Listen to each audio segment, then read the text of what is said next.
That's right. You're listening to another episode of the Co-Main Event Mixed Martial Arts Podcast. I'm Chad Dundas. That's Ben Folks. We're both longtime MMA journalists, and for the last 14 years, we've been meeting here every week to break down all the action in the wild, weird, and occasionally wonderful world of mixed martial arts. And I'm not going to say it's the busiest week in MMA history, but there's some things going on. We had Dricus du Plessis go out there, defeat Kamaru Usman in the main event of this fight night down there in Oklahoma City over the weekend. So that's of some note. We've got some injury update news about Conor McGregor that we'll probably talk about.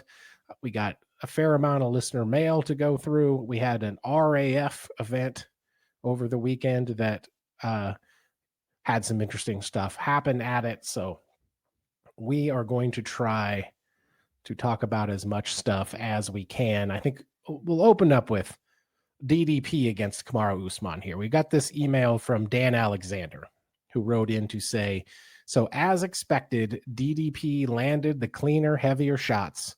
Usman, to his credit, weathered the storm and despite the size difference, managed to push his opponent back for the last two rounds. Two questions. Does DDP's lack of decent cardio leave him ill-equipped for another title run? Does, according to Chad, Usman's 90-year-old knees, and I say sheer lack of size, prevent him from getting his hands on gold again? Please discourse. I feel like it might have been you who said Usman's knees were 90 years old. I believe I said they were made out of chewing gum and peanut brittle. I didn't say 90 years old. I said maybe we said both. What I said was that I wanted kind of like a proof of life from his knees. I want to see Kamaru Usman have to walk through like kind of a tall doorway, jump up and slap the top of it like a 12-year-old boy would do. I just want to see what can and can't they do. That's all I'm saying. I'll say this. For a guy whose knees we continue to suspect might be all fucked up, he can fight pretty good still. Yeah, it wasn't the knees. No. It wasn't the knees over the weekend. In the end, I think it played out kind of how we thought it probably would. DDP emerges with the unanimous decision victory, which is what the odds said would happen, and I think it's kind of what everybody expected. But like you said, it's possible Kamaru Usman looked better than we expected, despite the outcome that we expected, I guess. He did, but also the things, it's always worth paying attention to. What things are you being praised for in defeat? Because here, what Kamaru Usman was praised for, rightly praised for, but still it's telling, is he was able to eat a ton of shots from a legit powerful middleweight and still keep going. Was rocked a couple times, but bounced right back. Still in it, not looking like his chin is gone or anything, especially being up a weight class. That's significant. Be able to take some of those shots from a guy who we know can hit pretty hard. The other thing was still having some fire in the belly and coming out in the last round and being able to end the fight on a strong note, firing away. And DDP talked about it afterwards, where he was like, that's when I started to feel the Kamaru Usman aura. I was surprised he was still there, still felt like he was in the fight, and a lot of other people wouldn't have been at that point. But those are the kind of things that when that's what people are saying about you, it kind of means the expectations were low, and also maybe that there wasn't a ton of other bright spots for you in the fight. The thing that surprised me was going into the final round where Usman's corner, Trevor Whitman and the boys are telling him, you need to finish here. He seemed surprised to hear that. He said, like, they were like, is it really? And then he was also surprised by at least the 50-45 part of the judges scoring. And I was just like, how did he think this was going? Well, it's hard to know, I think, when you're in there. This is certainly not an isolated incident. We've seen guys think that they're doing better than they actually are. We've seen guys show up for what seem like fairly clear-cut decisions and act just astounded that they didn't win the fight. Like a great injustice had been done when the verdict is read. So, Yeah, It's but hard. It's hard to know. I think to in defense of these guys, maybe it's hard to know what's happening while you're out there. yeah, sure. But also, you're kind of being swatted around a little bit there, you know? Like it's, I think we should have been able to tell that it wasn't exactly going Kamaru Usman's way. I will say, DDP, uh, looking like a guy who had maybe spent some time in the gym thinking about, I need to come up with some strategies to stop people from just thinking they can shoot a takedown on me for free. Yeah, How about this? I'm gonna get really good at any time you dip your head down in that direction. I'm just gonna knee you in your fucking head, and it worked. It worked well against that'll Kamaru make them Usman think twice. couple of times. Yeah. So, shout out to him for trying to close the holes in the game. Yeah, Don't know that you can close them to the extent that you're going to need them to be closed to go out there, and fight someone like Hamzat Chimaev again. But got to give the guy credit for it. yeah. I don't know.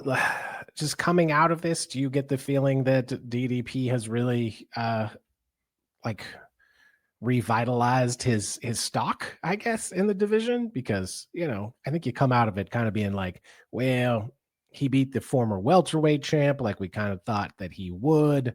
I'm not sure that it rockets him back up there to where, I don't know, maybe he fights Sean Strickland, but who knows? Yeah, that's the thing that's tricky, right? Like it's tricky in a weird way. We're used to it being a situation where somebody is doing well in the division, they're clearly a contender, but they already have a loss or two to the reigning champ, and people go, "Well, we don't know if you need to see that again."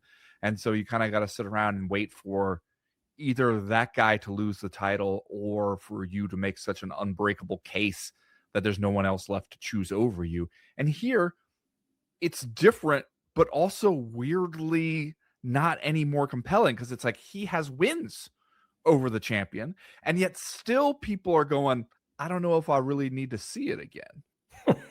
Like that's crazy. That's a weird spot to be in. Like he's out here telling Sean Strickland that he needs to go get a title defense, and then DDP will fight him, give him a third opportunity. And you're like, this is not how it's supposed to work. God damn it! Usually goes the other way.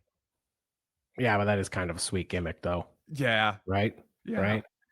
Especially since, depending on how you want to go with the title, you got Nasruddin Imavov hanging around up there, but we already know what we think of him. We're not falling all over ourselves trying to give him a title shot, and then also Hamzat is still up there. So who knows what they decide to do with the title there.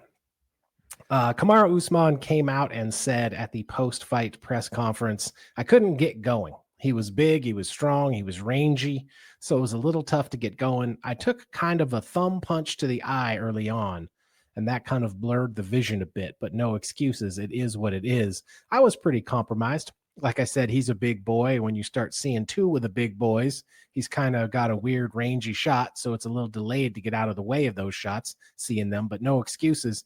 It's tough to be on this side. I'm not used to being on this side. Well, so yeah, it kind of sucks. So some excuses for Kamaru Usman after this fight. the eye thing was kind of weird. He really honestly sort of benefited from a little bit of referee error there because he reacted as if he'd been poked in the eye. The ref called a stop, give it a second to try to figure out what had happened. And then when you see the replay, and I don't really blame Kamaru Usman for this, like I'm sure he felt like it was a finger in his eye. But it, like when you see the replay, you can see it's DDP throwing that punch, and it's his fingers are all tucked. It's a closed fist, but it is kind of the knuckle of his thumb that gets Kamaru Usman in the eye, and so he benefited from them because he seemed hurt by that punch. He benefited from them pausing the fight long enough to figure out that it was an actual fair blow. But it did seem like after that, you could see that eye swelling up a little bit. He was having some trouble, but it's not like he was doing great before that, honestly. He also hinted at a mystery injury here. He says, my ability to do what I want kind of surprised me, which I don't know about that for a quote Yeah. from a guy Yeah. who's just been in a fight. Because like I said, each and every fight we're dealing with something, but you guys never hear of it, especially with me, because most of the time I come out here and I'm victorious. Well, I mean, okay. Most Anyway, of the time, yeah, more than half the time, certainly. Like that's most. So I sure. mean, it's just, I don't know how a guy who's had Kamaru Usman's recent history can come out and say, I'm not used to being on this side, and Big picture. He's also taking the big say, picture view. I'm not used to losing. He says, I come out here and I'm victorious, so you never hear about what I'm dealing with coming in. But when you're dealing with something and it kind of hinders you and your ability to go out there and do exactly what you want to do, fight the way you want to fight, you can fight, it kind of sucks a bit. So just saying, maybe there was some manner of physical ailment, and he's right. Lots of people, perhaps the majority of people, go out there to have their fights with some kind of lingering, nagging injuries. But for a guy who keeps saying no excuses in this interview, I don't know. Yeah, I mean that's a popular way to go about the no excuses. Is no excuses, some explanations, some exclusives, some context. Everybody feels like that's a fair term there. I will say though, I was not expecting much out of Kamaru Usman here, and he was able to do more than I thought. I was very surprised because there were moments, and you could hear it from the commentary. There were moments in like the second, third round or so where they were going, all right, seems like maybe we're creeping up on an ending. Seems like maybe they were saying, they're like, DDP can smell the finish. It's like second round. So, he made it all 5 and was still right there in it in the closing moments of the 5th round. So I kind of had to agree when Dana White showed up at the press conference afterwards and was like, this didn't feel like the kind of loss that makes you think that Kamaru Usman needs to retire. It's not, we're not at that point. It does make you wonder where you can go from here, though. Yeah, that is an interesting question because, I mean, we all knew that size would likely be an issue moving up to middleweight to fight DDP, and it kind of was. And I think you saw that when they were out there. And when you think about welterweight, there are some fresh matchups there for the most part near the top of the heap for Kamaru Usman. But I don't know that they're good matchups. Mm-hmm. You know what I mean? It's tough to see Kamaru Usman going out there at welterweight. Certainly tough to see him fighting the Islam Makhachevs of the world, but like Carlos Prates, Ian Gary, Michael Morales, Jack Della Maddalena, Sean Brady. There's a couple guys on there that he might be able to fight, but you start looking at the very tippy top of that list, and I don't know that you're picking Kamaru Usman against any of those guys. Yeah, and so then we get into the question, especially at this point in his career, what are we here for? What are we trying to do realistically, like what's possible? And if you are in a situation where you're just you're doing some fun fights, maybe some fights against some peers, going to the ballpark and getting paid, is that enough for you? Is that still worth it for you? Well, what if they came to you and they said, Jack Della Maddalena, Kamaru? That's a good fight, honestly. Yeah. Like matchup wise and like interest wise, you'll be able to do something with that fight. That could be a fight night headliner, or it could be, on the main card, maybe of a numbered event. You could make a case for, and hey, you go in there and win it. Who knows? Yeah, one where we wouldn't necessarily count him out, right? Yeah, no, I mean, like, again, there's a part of me that's going to keep doing the thing where every time Kamaru Usman shows up, I'm going to be looking to see if he can bend his knees. And I'm going to be looking at his chronological age and start to go, well, I don't know. I don't know how much more tread is left on these tires. Yeah. But he surprised me here, so maybe it surprised me there too. Well, yeah, and the question is, if you're Kamaru Usman, are you here for fights like Jack Della Maddalena? Yeah, because that is the thing, that a lot of what we're seeing makes it seem like Kamaru Usman maybe does not see his career that same place. Like, he certainly seems to think what I'm doing here is getting in the title hunt in a new division. Yeah. And I don't know if the rest of us are seeing that same thing.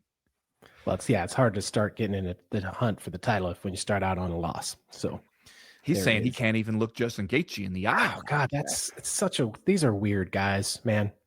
When it comes right down to it, weird guys living their lives in weird ways by weird codes. I hope Justin Gaethje heard that and like reached out and was like, "Hey man, we're friends.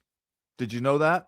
Mm-hmm. We've been training together and everything. We've known each other for years. We're actual friends now." So, because Justin Gaethje was down, now he's up. You know, like that can happen. It doesn't have to be this way. Maybe your friends love you whether you win or lose, Kamaru. Yeah, it's just a very odd way to go about it. Remember, you're listening to the Co-Main Event podcast. This show drops every Monday afternoon in your podcast apps and your timelines for free. If you like what we're doing, you can do a couple things to help us out. First off, subscribe to the show so you never miss an episode. Consider leaving us a 5-star review at your favorite podcast app of choice. Those things do help. Follow us on YouTube at Co-Main Event Podcast. Hit us up on Facebook, Co-Main Event Podcast. Follow us on Instagram, which is at CME if you nasty. Another thing you can do to help the show, or if you never want to miss an episode, you go over to the new website and sign up for the email newsletter. Yeah, when the show comes out, we'll email you. Yeah. You get a reminder straight in your inbox, so you're not going to forget. Remember when the show comes out. That's a cool thing to do. But if you really, really want to help us out, sign up to join the Patreon over at patreon.com/co-main event. There's a lot of cool stuff happening over at the Patreon page. Right now, we got extra podcasts going up there almost every day of the week.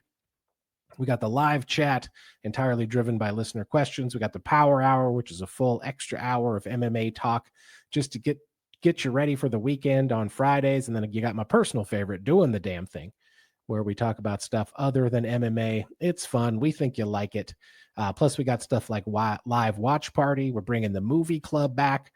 We got the official Discord message board where they're talking about fights all the time. Sign up to join the team. We think it's the best deal in MMA. That's patreon.com/co-main event. Ben, the first piece of listener mail this week comes to us from Wayne Dwops. Okay. I know you need this one. He writes, fresh off the heels of watching DDP versus Usman, great performance by DDP, but one thing which stood out to me is the Joe Roganification, and he puts a little trademark sign after that, which I enjoy, of the commentary team. The consistent need to diagnose injuries, to keep screaming he's hurt, or to exaggerate every striking exchange is so irritating, and it's all of the commentators for the whole card. I may have to resort to watching these on mute. Now, this is the thing we've been talking about, indeed, Joe Rogan doing for his entire career in the UFC. Dr. Joe Rogan, able to go out there and immediately diagnose crippling injuries from fighters when they occur, just by looking at them, and frequently wrong, but well, I mean, I think still willing to say his opinions, I guess. I think what we're really getting at here is there are some drawbacks to having the broadcast done by employees of the company and not by, broadcasters who work for the platform.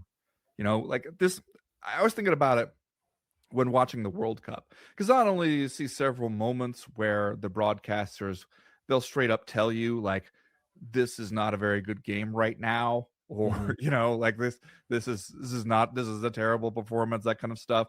But also when I was watching the World Cup final on Sunday, Chad, they, I'm sure the football purists out there continue to hate how America took the World Cup this year and made it into just American sports, basically breaking it up into quarters with the hydration break to squeeze in more ads. And then we added a halftime show like it's the Super Bowl, and even that meant prolonging the normal halftime. And I'm sure they went there and they went, these motherfuckers ruin everything. Fair. Did we do that though? Were we responsible for that? Is that an American thing, or was it FIFA? Well, I mean, I could see how they would conflate the two, where they're like, okay, so the first time you ever do a Super Bowl type halftime show is when you're in America. I could see how they would make the connection. Anyway, he came out of that Super Bowl halftime show and they asked Wayne Rooney, what'd you think of the halftime show? And he was like, my favorite part of it was when it was over. That was garbage. And I was like, and people loved like the honesty of that from him. And it just occurred to me, that's the kind of shit you'd never get at a UFC broadcast, because they're so conscious of who they actually work for. And so you get this kind of stuff, I think, sometimes from them where there's a narrative they might seize upon, or it's always in their best interest to sort of play up that this is actually great.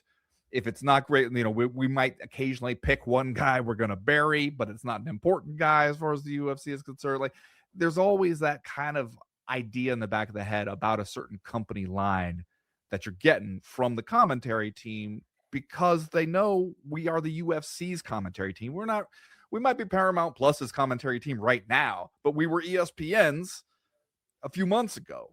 And they brought us over wholesale because everybody knows this is who we actually work for. Like, you can't forget about that aspect of it. They don't allow you to forget about that aspect of it. Yeah. Ironically, perhaps the one guy that I feel like will tell you when something is totally sucking is, in fact, Joe Rogan. Yeah. And it's a little bit because he correctly believes that he is above the law. Yes. Right? Yeah. Nothing What are you bad's gonna going to do? happen to Joe Rogan. He can say whatever he wants. Nothing's bad's going to happen to him. Whereas if you are a lesser UFC commentary person, you might not be back.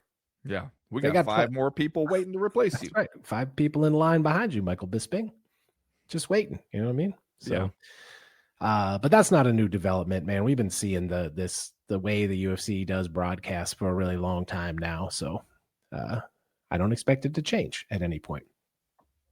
All right, we got this one from Moses Tiedla writes in to say, for your next segment, are you able to talk about this subject? With the recent signing of Shakur Stevenson to Zuffa, it seems like Eddie Hearn and the rest of the boxing promoters are fighting a losing battle. They're independent businesses going up against Zuffa, which is backed by Saudi Arabian money through Turki Al-Sheikh and Sila. Zuffa now appears to be in a position to make fights like Shakur Stevenson versus Devin Haney, Ryan Garcia versus Conor Benn, Tyson Fury versus Anthony Joshua, 2 of Frank Warren and Eddie Hearn's biggest stars, Alexander Usyk versus Deontay Wilder.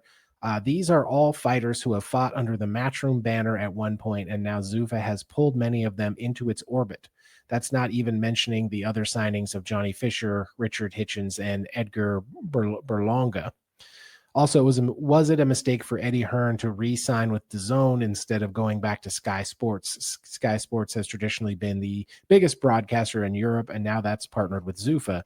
It seems like it might be only a matter of time before Dana White takes over the British boxing market as well. Lastly, what do you make of Dana White not inviting Oscar De La Hoya to the Ryan Garcia Conor Benn press conference?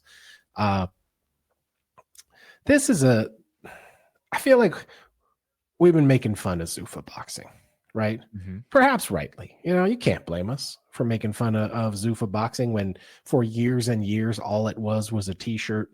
Yeah. And now, it seems like we're going to make it a reality. And it's always up to this point been unclear who's actually paying the bills and what Zuffa boxing's involvement with a lot of this stuff is. And I think that those are still very, very legitimate questions. Who's paying the bills for all of these different kind of superstar fights that we may or may not have coming up? But I think we would be idiots if we did not, we would be idiots if we discounted the ability for these guys, Zuffa boxing, to go out there and make a huge difference in that industry and in that market. I think that they're very capable of that. I would kind of be surprised if they didn't at some point have that kind of impact.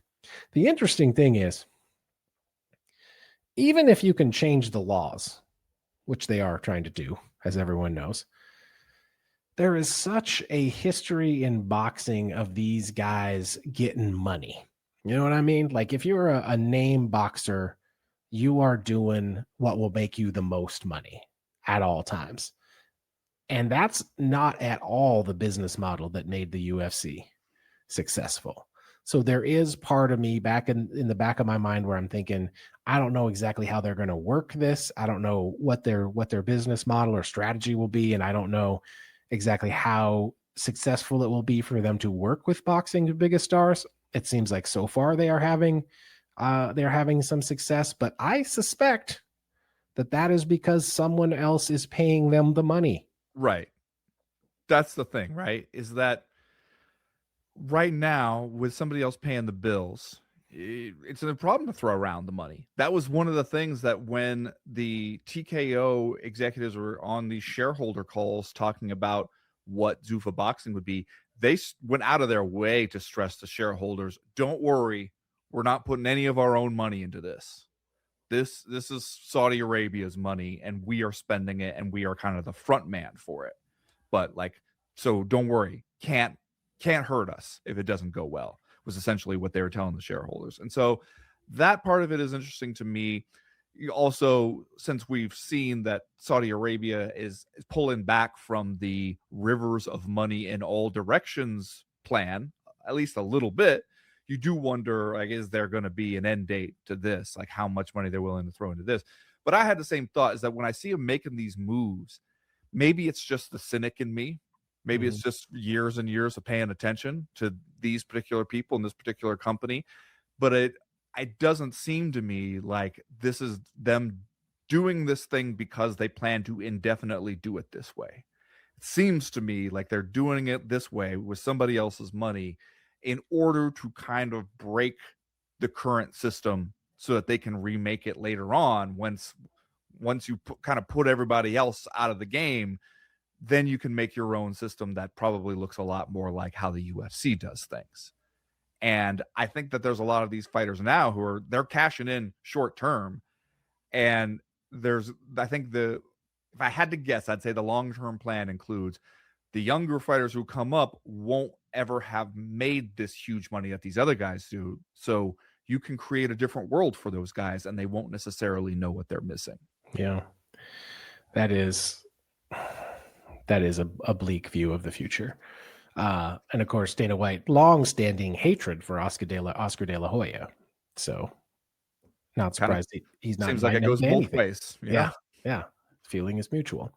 Next question this week comes to us from Buddy in Tulsa, who writes in, so Bogdan Guskov gets the call on short notice after Khalil Roundtree falls out, and suddenly he's headlining against Magomed Ankalaev in Abu Dhabi. Good for Guskov, but are we sure this is actually a fight? It seems like every time Ankalaev gets booked, something weird happens. Somebody gets hurt, the fight falls apart, or he ends up facing a replacement opponent. Meanwhile, Guskov deserves credit for saying yes, but it also feels like the UFC looked around, saw a guy with a pulse at 205 and said, close enough. So here's my question. If Ankalaev goes out and does exactly what everyone expects him to do, who benefits? Ankalaev doesn't gain much by beating a guy who took the fight on 2 weeks' notice, and Guskov gets a nice payday, but probably a one-sided beating. Of course, this is this July 25th, UFC Fight Night over there at Etihad Arena in Abu Dhabi. Magomed Ankalaev and Bogdan Guskov, light heavyweight main event for that one. It was indeed supposed to be Khalil Roundtree Jr., but he dropped out just a couple of weeks ago with an injury, and so we did have to scramble around and get Guskov to come in here and fight Big Onk. And so now I feel like I had made a pact with myself that you weren't gonna fall prey to Big Onk. I was not. We were not going to make Big Onk happen. We were not going to do that, and yet I kind of can't stop myself.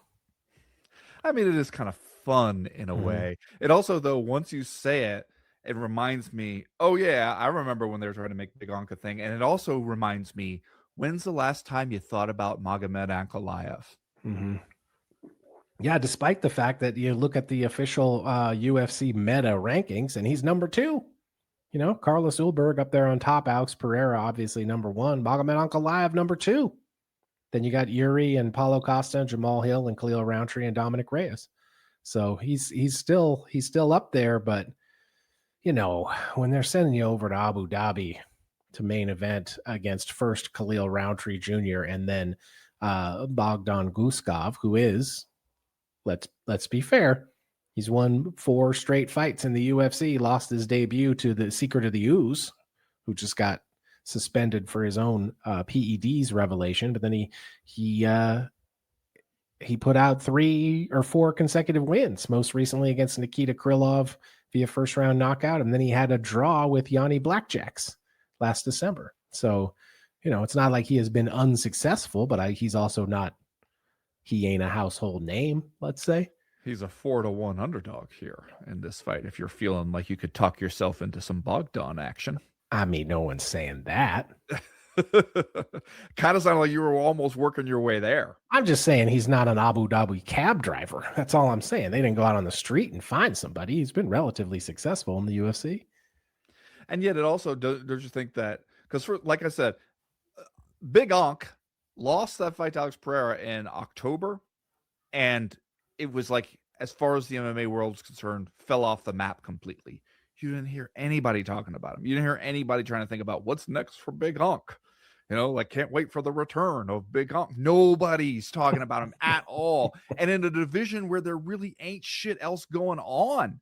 Yeah. And still, it was just like, he just was a ghost as far as everybody was concerned. The man just turned invisible. And so now you come back here, and the nature of this whole event doesn't kind of feel like we're just like, all right, we said we we're going to do an event here. We got to, damn it, we're putting on an event. Somebody drops out, we'll go find somebody else at the last minute, throw you in there. And if you go out there and you beat Bogdan Guskov, it's not like anybody is sitting around going like, well, he can't be denied now. It'd be Bogdan. Get him back in there. Put the title on the line. Like, it doesn't have that kind of a vibe to it. No, it doesn't. Nothing about this event does. You got Steve Ercik versus Ramazan Terminov. And let's see here. I'm trying to find people that I've heard of on this thing. Wellington Turman, I've heard of him. Tyrell Fortune, I know that guy, right? Walter Walker. This feels like a regional card. There's a lot of attractions of regional interest on this card. Next question this week comes to us from the Human Tapology comments section, who says, it feels like the UFC increasingly rewards availability as much as accomplishment. Have we reached the point where being willing to fight on short notice and saying yes to every opportunity matters more than beating the best available competition? Is that good for the sport because it keeps things moving, or does it eventually cheapen the rankings? Well, the cheapen the rankings part of the question implies that the rankings right now are highly regarded and sacrosanct, which they are not. They come to us from Meta. Yeah, they do. Some of them do. A tried and true and trusted American brand. Yeah. When have they ever done anything weird? Yeah, it's like Meta, General Motors, and then like Lucky Strike. Those Palantir. Yeah. Great companies. The thing is, when you say, does it reward availability? Yes, to a point. Because it's like, it's way more likely to move you up if you are taking those fights and winning them. The winning them is kind of important. Like we've talked before about how you can definitely, if you're within, reach of the top of a division, depending on which division, you could sometimes even get a title shot just by being the guy who's available on that date, because they pick out the date first and then pick out who's going to fight for the title and who's going to challenge the champ second. So if somebody else says no, they can't do it, if you say yes, you can jump the line sometimes doing that. The thing is, though, it's not exactly like they are super forgiving of it if you take those short notice fights and you don't win them or you don't look good. Like, they'll give you a lot of like attaboys on the broadcast. Maybe, we've seen people take the fights on extremely short notice, and the broadcast will be like, what a guy, like, what, can you believe it? But then if you go out there and lose that one, you could very easily find yourself in like new contract negotiations where they're going to be like, oh, remember when you lost these fights? Like, they don't necessarily buy you that much room if you're not winning those fights. Yeah. I also think, though, that one of the things that they said about these meta rankings, when one of the unnamed UFC staff member was explaining them, that was the one, by the way, don't make me remind everybody, when he said it is not AI. It's just an algorithm. AI is not coming up with these rankings. But he did stress, like, one of the things these rankings will reward more is recent activity. That if you're the guy who feels like, all right, I'm the number one contender and I'm going to wait around for the title shot, or it doesn't make sense for me to fight these guys further down the rankings than me, I will wait for just the right fight, that the rankings algorithm is kind of set against you. It's set to reward the guys who are saying yes, jumping in there and fighting more often. So like that does seem like a little bit of a tweak where we are rewarding availability and willingness to take whatever, which is, in the UFC's best interest. They need to plug holes in these fight cards. They need to keep certain fights on there. They don't want to be pulling Big Onk off. He hasn't fought since October. They don't want to say, well, couldn't find you an opponent. We need somebody. We need a warm body in there. So they need guys to say yes. But are they coming up with these ways to like incentivize that? Absolutely. Bogdan Guskov. So you're talking about he's flying up the rankings. Well, look, I mean, it is like it's kind of smart if you could go out there and if you win this fight, that's huge. You showed up on short notice, beat former champ Big Onk. Now you're a capital G guy in the division to some extent. What if I told you Bogdan Guskov is already a top 10 light heavyweight in the UFC? Sure. You might be a top 10 light heavyweight in the UFC, for all I know right now. You know what? My activity, it hasn't been great. I'm not just saying yes to anybody. You've had some stuff come up, Yeah. Vacations, summertime. I can't expect you. Call me in the fall, Sean. Next question this week comes to us from Antoine Semenyo. Now, see this. I saw this one. I'm like, that's a football player. I thought to myself, I saw the name and I was like, I'm Googling this right now because that seems like a soccer player to me. And it is. Okay. Who's he play for? I don't know. I didn't look that close.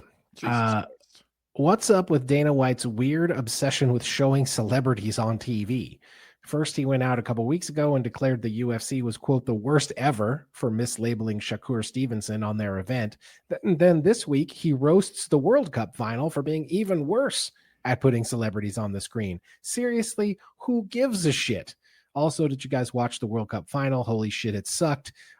It was like we sat through a sick Pride Grand Prix just to have Mark Coleman fight an exhausted Igor Vovchanchyn in the final. We do appreciate that question from Manchester City player. Oh, okay. Yeah, one of the big hitters. Okay. Antoine Semenyo. Okay. Yeah, great to hear from him. This is Dana White recorded a video. Like he recorded a video of himself talking shit about the World Cup broadcast. Didn't seem to be at the office, by the way. Just looking at the background, didn't seem like he was living at the office. Just saying. Like, he doesn't do that much anymore. No. He used to be popping up doing this tactic. shit. Yeah, he used to be popping up doing this shit all the time, doing the little like recording himself, video blog kind of thing. So this is, I don't know. It does seem like, it does seem like he cared a little bit more than normal about this topic, which I feel like is very strange. Yeah, I mean, maybe it's just on his mind because he felt like embarrassed by them fucking that up at their event. And so then, because I was watching it live when they showed Matt Damon on the screen and the guy was like, Brad Pitt. And I was just like, okay, I'm not the best. I'm not the celebrity identifier guy where you show me everybody and I'm like, all right, I know exactly who that is, but I'm pretty sure that's Matt Damon, and then, they had to correct it later, but it's like, I don't know if that makes you the worst ever broadcast. It's a funny fuck up kind of, but it does not fuck up at all the experience of watching the actual sporting event. It made me think about something that you said years ago when talking to people about, the UFC's production and everything, and how for all the many criticisms people might have of Dana White on the job, one thing everybody seemed to agree on was that he was a sort of preternatural genius at understanding TV production. Yeah, that's what people have told me that when I interviewed them about Dana White. Unnamed staffers, let's say. Yeah.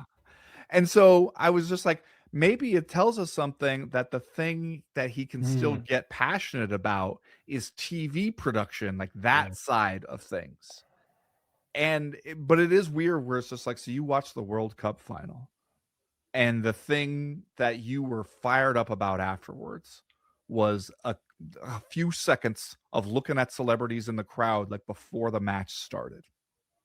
That's interesting, Yeah, kind of weird. And maybe you hit the nail on the head. Maybe this was a TV production issue that really got him fired up. I don't know. And it also, you'll note, he only started to go at the press conference and talk about how they were the worst broadcast of all time when they mislabeled his guy.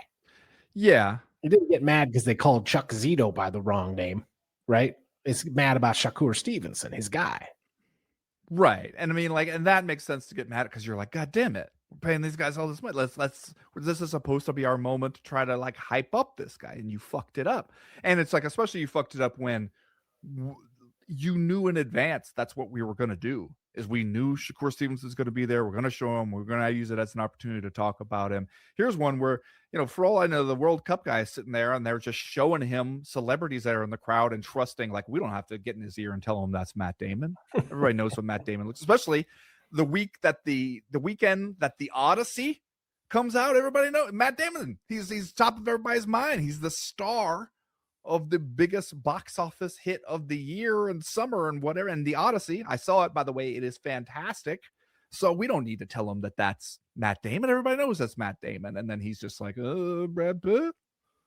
But I mean, I gotta say, I watched that match. Didn't manage to ruin the entire experience for me because we misidentified Matt Damon.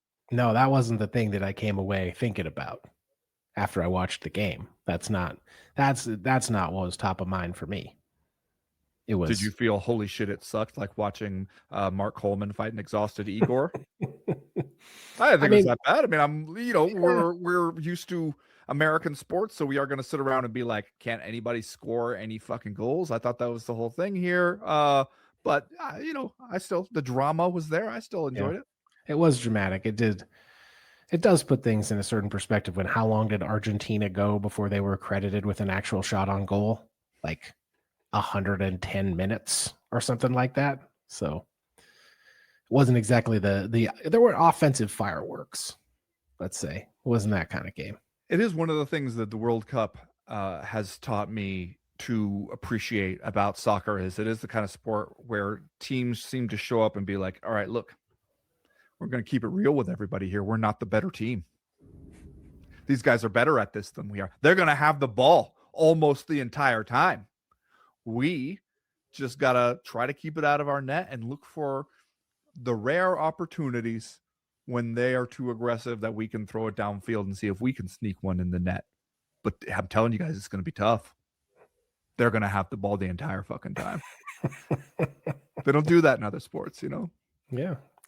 All right, last question this week comes to us from Ryan McNeil, who writes in to say, I know you guys are probably sick of Conor stuff by now, but I have to run this idea by you.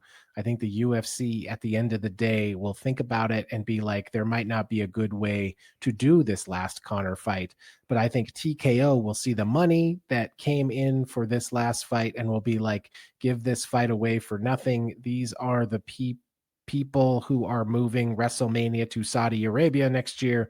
I think they tell Conor, we will void your last fight and let you become a free agent if you do like a 3-month program in the WWE and headline WrestleMania versus Cody Rhodes or whoever the champion is then. This last fight still proves Conor can draw a crowd and he still has the ability to do it on the mic. They can have him working with all their best people, that his body not holding up shouldn't be an issue. What do you guys think? I hadn't thought about that specifically, Conor and WWE and the UFC and TKO and that whole connection. We will talk about that right after this. Well, Ben, we did get some updates of sorts about Conor McGregor's knee injury, his timeline for his return, his relative health, et cetera, et cetera. He says, update, it was ACL and a meniscus. It's the same injury as the first Holloway fight, only this time the opposite leg. Quite shocking. I returned to competition within 9 months to fight Diego Brandao back then. With today's regenerative medicine advancements and improved training methods, it is well within my realm to return by next summer. So there is that. Dana White has been asked by multiple people this week. And basically, at one point, what he said, Conor's knee is fucked up, was the owner of the company's summation of his biggest star's knee injury. And basically, and he's right about this, right? He's saying we're not even going to think about it until Conor Connor's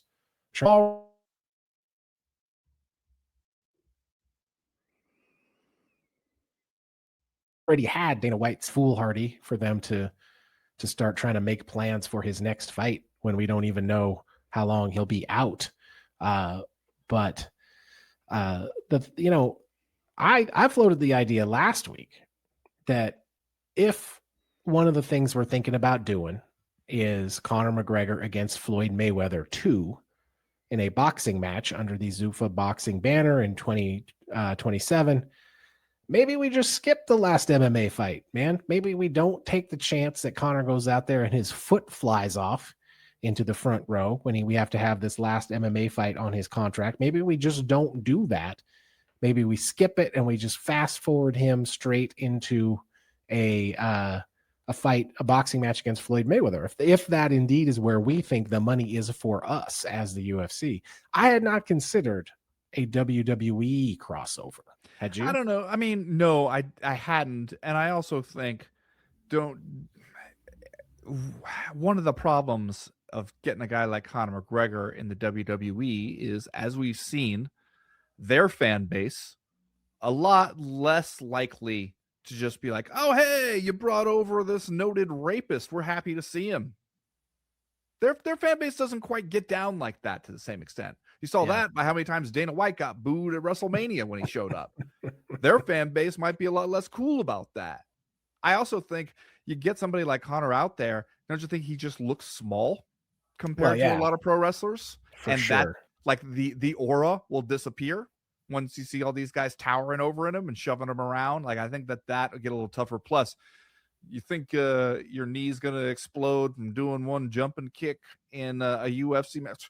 Man, you get put through the Spanish announcer table, and I don't know if you're going to be bouncing back up feeling too good about it. So, like, I don't know if that's the thing. The idea of putting him into a boxing match with Floyd Mayweather is one thing. It does, though, assume that you and Conor McGregor would be looking at his career at this point through the same lens. Yeah. Because that would assume that TKO is going, hey, look, we think that you're kind of shot as far as doing anything meaningful in MMA.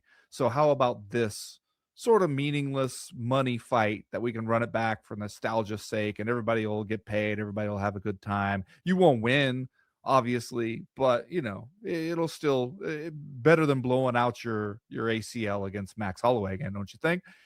And that requires Conor McGregor to also see his career that way, when there's a very good chance that he genuinely believes, like, no, this is going to be the greatest comeback story of all time.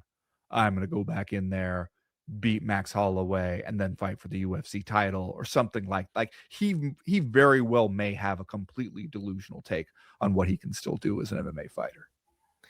Yeah, that's certainly possible. He is completely delusional about almost everything else. So it asks him to be okay going out like that, right? Like, yeah, if you never fight again in MMA, it asks you to accept, like, all right, your last 3 fights got the shit knocked out of you by Dustin Poirier, was on the way to getting the shit knocked out of you by Dustin Poirier again and broke your damn leg, came back, got booed out of the building after you blew out your knee in the opening seconds against Max Holloway, and that's a career wrap on Conor McGregor in MMA. I could see how he'd be like, I'm not okay with that. Yeah, I could see that too. I think that it would probably all come down to how much money you could pay him, right? If you got that Turkey Al-Sheikh money and you can pay Conor McGregor a shitload of money to go out there and fight Floyd Mayweather again, he might well consider it, especially if it's hard to believe that they would let him do that and then hit the streets as a free agent, just knowing the way that the UFC normally does its contract situations. But if Conor thought he could have, that fight and then go out and, I don't know, fight fucking Nate Diaz in McGregor Promotions, 2029 or whatever, he might think that was a good opportunity. So I don't know. As for WWE, like, I think you would want to put him in the guest referee role. You would, like, when Mike Tyson came in was like the guest referee for Steve Austin and Shawn Michaels at one of their WrestleMania matches. You would want to do something like that with Conor. You wouldn't want him to be having a high flying bout out there, work ring match. You wouldn't want him to do that. They did have Floyd come in WWE and punch the Big Show in the face. Mm-hmm. So like Floyd is a little tiny guy, so they made it work with him. But yeah, you don't want Conor taking spots, right? You don't want that guy going off the top rope or anything like that. You want him in the striped shirt, and you want some like one double cross at the end where he hits somebody with the big left hand, and then roll credits, we're out. You don't want to put him in a high leverage situation. I mean, that might be what you want. I want to see the Undertaker throw him off the top of the cage like Mick Foley. Yeah, and it's also another situation where who knows what Conor would want. Conor might be out there being like, oh no, I'm going off the top rope. Mm-hmm. Frog splash, shooting star press like Brock Lesnar. Salt. Yeah. So before we moved on, I did want to, I hope this isn't you're just saying stuff, but I wanted to read the end part of this tweet. Oh, yeah. For Conor McGregor about his recovery. He says, first of all, he says he's walking around with a crutch, which I hope he's not actually, because that's probably not good for him coming off the surgery. But he says, I am maximum disciplined and have maintained it since the bout. I wonder, was I saved from something worse here? I believe so. I would have attended the after party as, quote, the man. And who knows then? I believe I was saved. Thank you, God.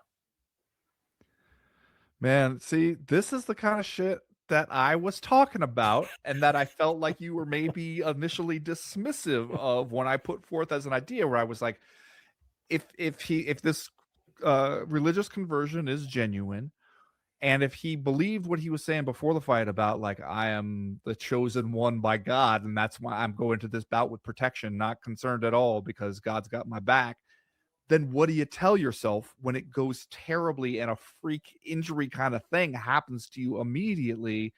That's got to fuck with you a little bit. If you believed all that stuff that you had been saying, like, what do you tell yourself after that? And it turns out this is what you tell yourself. Your prayers were not answered, but it's because God knew better. It's because he was saving you from something. He knew that if you went to the after party as the man, you'd be face down in a pile of blow or something, and you're going to ruin everything. And so he saved you from that. You're still finding a way to be like, yes, my path is still being curated for me by divine providence.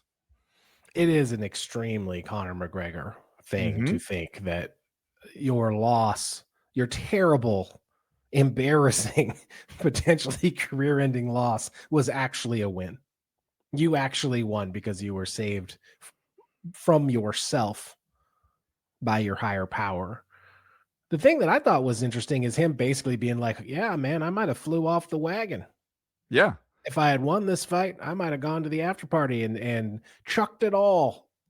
That's just like, considering all of the things that he said in the lead up, and I know he's doing it one day at a time, right? But like, to me, it's very strange for him to be like, yeah, if I had won, who knows what would have happened? I might have just gone on a bender. Like, well, really? Right. And that's already in your mind?